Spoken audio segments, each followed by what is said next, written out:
Break के बाद monsoon पुण्यात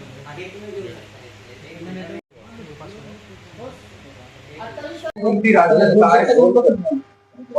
राज्यात काय परिस्थिती आहे, इम्पॅक्ट कसा दिसतोय आणि पुण्यात काल सुद्धा पाऊस झाला होता. त्याच्यानंतर ओव्हरऑल महाराष्ट्राच्या बद्दल मान्सून पाकड तारीख आणि ओव्हरऑल येस, आपण बघितलं की मागच्या काही दिवसांपासून मान्सूनने हॉल्ट घेतला होता. तो तळ कोकण आणि दक्षिण मध्य महाराष्ट्रापर्यंतच पोहोचला होता आणि 8 जून नंतर आपण मान्सूनमध्ये काही प्रोग्रेस बघितला नव्हता. आजची जर परिस्थिती बघितली तर तो अलिबाग, पुणे, त्याचबरोबर सोलापूर, धाराशिव आणि मग पूर्वेकडे तो सरकलेला आहे एकंदरीतच. आणि त्याचबरोबर मान्सूनचे वारे जे आहेत त्याची तीव्रता वाढलेली आहे आणि आपण सॅटेलाइट मॅपवरून बघू शकतो की अरबी समुद्राबरोबरच कोकण किनारपट्टीच्या बऱ्याच ठिकाणी पाऊस पडताना दिसतोय आणि इंटेरियर रिजनवर सुद्धा आपल्याला चांगल्या पावसाची शक्यता दिसते. तर मग मान्सून दाखल झाला असं म्हणायचं, कारण की विलासदायक काही वार्ता म्हणावी लागेल, सुख वार्ता देखील म्हणावी लागेल. राज्यातल्या कुठल्या कुठल्या जिल्ह्यांमध्ये ऍज ऑफ नाव मान्सून दाखल झाला? जसं मी सांगितलं की अलिबाग, पुणे, त्याचबरोबर सोलापूर कंप्लीट कव्हर झालेला आहे. त्याचबरोबर धाराशिव आणि त्यानंतर तेलंगणाचा काही भाग, त्यानंतर छत्तीसगडचा काही भाग आणि ओडिसा, नंतर बिहार इथपर्यंत तो पोहोचलेला आहे. येणाऱ्या 48 तासामध्ये तो मुंबईसह अजून काही भागामध्ये पोहोचण्याची शक्यता आहे.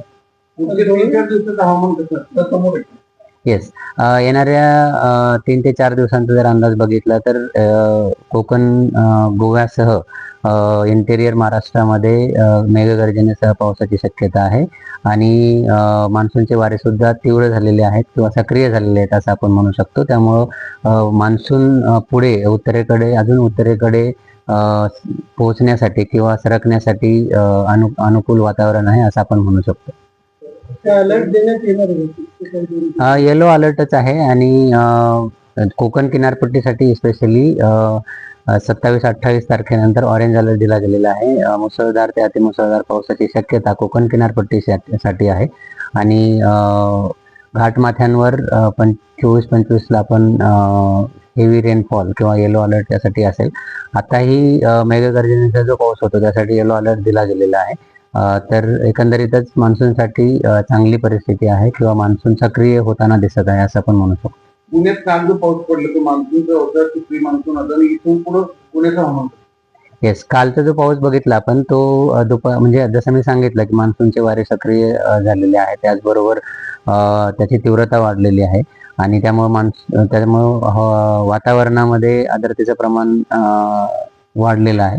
आणि काल जो पाऊस झाला त्यामध्ये आपल्याला थंडरस्टॉर्म्स पण दिसून आलेत आणि तीव्रता पण कमी जास्त प्रमाणात होती. जसं बघितलं तर NDAला 81 मिलीमीटर इतका पाऊस झाला, पण शिवाजीनगरला बघितलं तर 18 मिलीमीटर 18 मिलीमीटर इतका पाऊस झाला होता आणि अशीच कंटिन्युटी आपल्याला काही दिवसामध्ये दिसून येईल. तर कालचा आपण नक्कीच प्री मान्सून शावर्स असं म्हणू शकतो आणि आजपासून मान्सून सक्रिय झालेला आहे.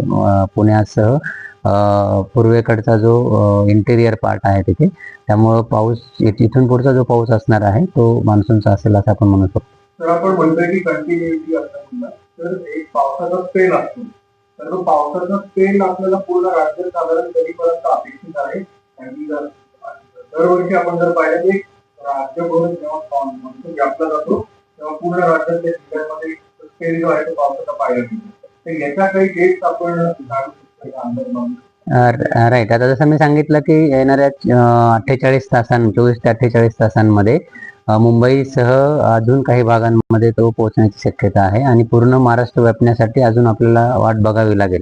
परंतु ज्या रिजनमध्ये मान्सून पुढे सरकत आहे त्या रिजनमध्ये चांगल्या पावसाची शक्यता आहे आणि 26-27 तारखेनंतर महाराष्ट्रातील बहुतांश ठिकाणी मान्सून सक्रिय झालेला आपल्याला दिसून येईल आणि चांगल्या प्रकारे पाऊस पडण्याची शक्यता आहे. जून महिन्यात किती पाऊस आहे आणि साधारणतः 14 दिवस थंड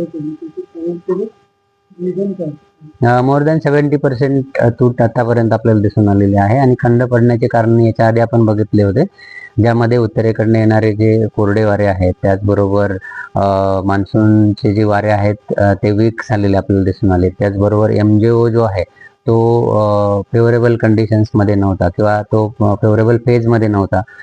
ह्या सर्व कारणांमुळे आपल्याकडं कमी पाऊस पडलेला दिसून आला किंवा मान्सून सक्रिय झालेला दिसून आला नाही.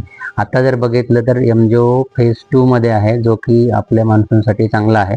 आणि इतर जे इक्वेटोरियल वेव्ज असतील किंवा मग दक्षिणेकडचा मस्करेन हाय असतील, हे सगळे पॅरामीटर्स फेवरेबल आहेत आणि त्यामुळं मान्सूनचे वारे सक्रिय होताना आपल्याला दिसत आहेत आणि पाऊस पण पडताना दिसतं. तर वेगवेगळ्या हवामानाचा अभ्यास करणाऱ्या संस्था आहेत किंवा अभ्यास आहेत, त्यांच्याकडे वेगवेगळे अंदाज वर्तवले जातात. त्यामुळे पेरणीचं जे शेतकऱ्यांचे अन्य काम आहे त्याच्याबाबत शेतकऱ्यांमध्ये थोडं संभ्रम दिसतं, कन्फ्युजन दिसतं. तुमचा काय सांगा?